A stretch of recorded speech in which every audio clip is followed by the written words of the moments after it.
I know what you're thinking already. The tile pack. What? What's the tile pack? It's like a train piece. Yep. So it's. Oh look, it's flat. It's that. No, no. When you get done with it, and I'm really just using this one to talk about these guys and their terrain and their MDF more than anything. You end up with a lip. See? It's fairly straightforward. I quite like it. If you want a gaming board, it's a fairly sturdy surface to work on. It's not quite 12 inches though. It's 29 centimetres. And there's no instructions. It's fairly easy to put together. So these things just pop out. Pop that out. So that's got no sign on it. That has no sign on it either. I think they're the centerpieces. I can't remember right now.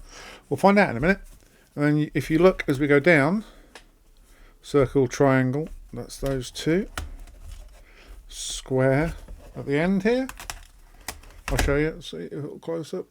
There you go. See the square? On the other end, there's a circle. That one can come out. Just pop that out. So the last piece should be blank and square. There it is. Yep, the last piece is a blank and a square. See? And of course these go square to square. Click and click. Like that. Straight up. That's locked in. Then this end here is blank. This end here is circle. So where's the circle piece? Square to square. Blank. Circle. That's blank and triangle. I've not taken the last piece out. The last piece is triangle to circle.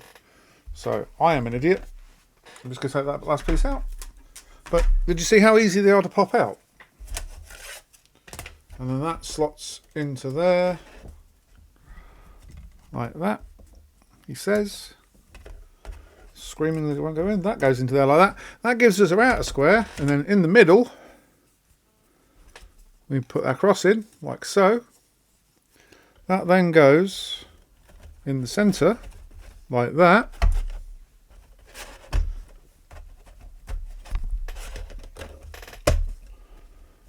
And then this just slots on top of it. Obviously, these pegs around the edges, these bits, see? Match it with the holes in the board. I may have to do this off camera because the angle is actually quite hard to reach at this point, because obviously I'm playing with a large square of MDF. That's the wrong way around. Let's just turn it. That might be the right way around. It doesn't really tell you how they line up on all the other edges. You've got to kind of work that out yourself. But there we go. Once they all clicked in, that's not even glued. That is just clicked in. That is going nowhere.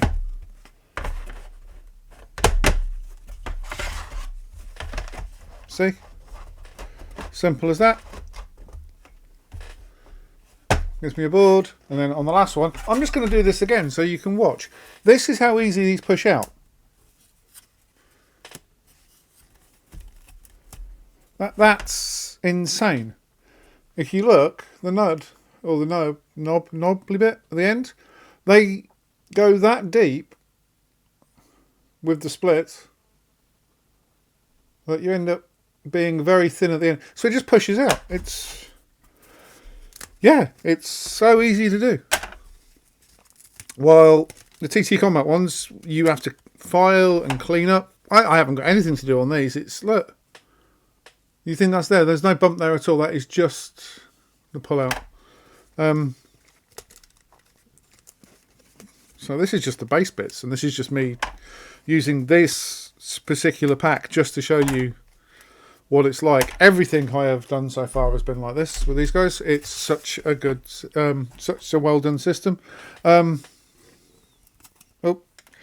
Obviously, when you are heavy-handed like I can be, trying to get that out just then because I'd missed it, I have just folded that slightly. But it hasn't even broke, see? It's just folded. That will go back flat quite easily. just pop those two together like so, because that's our cross. We'll build up the top. Let's try it this way. So we know what each of these pieces are. We know to match up the shape with the shape. So triangle to triangle, like that. So what was this edge? This edge is circle. That is circle. That gives us square. And the final piece will be square to blank, I think. Yep, square to blank, which is at the other end. And then we just slide that in. So these gaps to make up the base. And that is our cross. He says. There we go.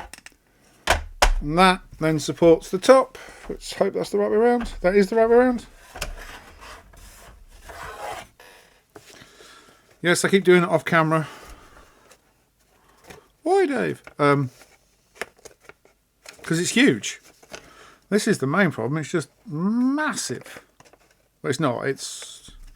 That is the right way around, isn't it? Yeah, there you go. They are all slotting in now.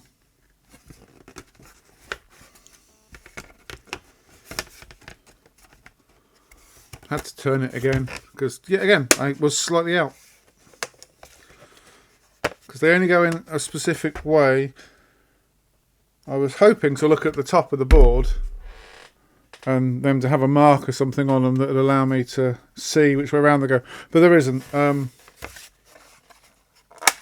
Part of me does wonder if they were set up originally to go in any way you wanted them to go in. But I don't know. Now, there are these other pieces, these bits here, you may have noticed on the thing. They are 3mm magnet holes. That's what these are. So if you want, you can actually glue these under to here, like so, or one in each corner or whatever. And then I'm just going to find my 3mm magnets. They're under here somewhere. Or they're not. I have a magnet box without any magnets in it.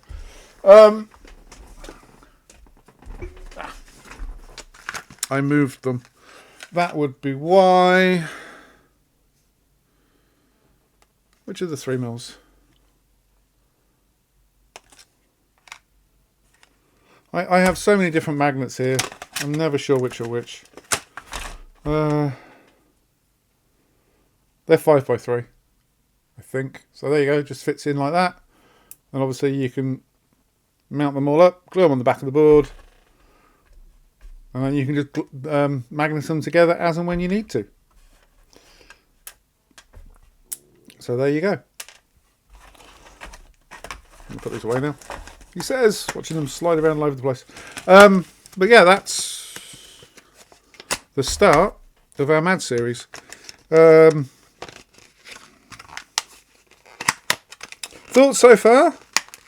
And we're going to talk about more as we go along. I like the idea. I like the fact,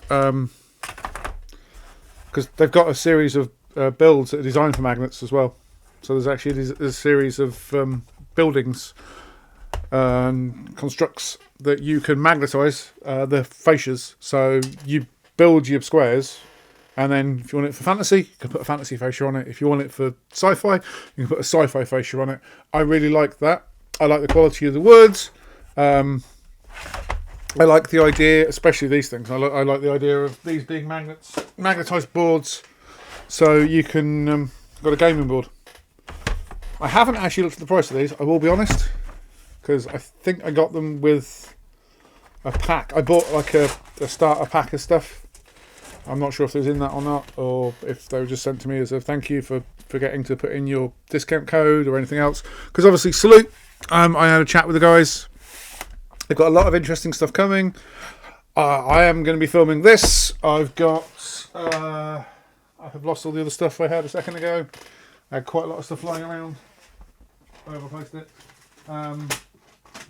I've got a hab block to build. We'll be doing a hab block. So, looks like, oops, that's my microphone. Got a hab block, as you've seen before. It's got to look like that. It won't look, it'll be wood. You may have seen it in the preview. I have already built one. It is here. We will talk about that. We've got, I'm going to look at one of those as well once I've built it.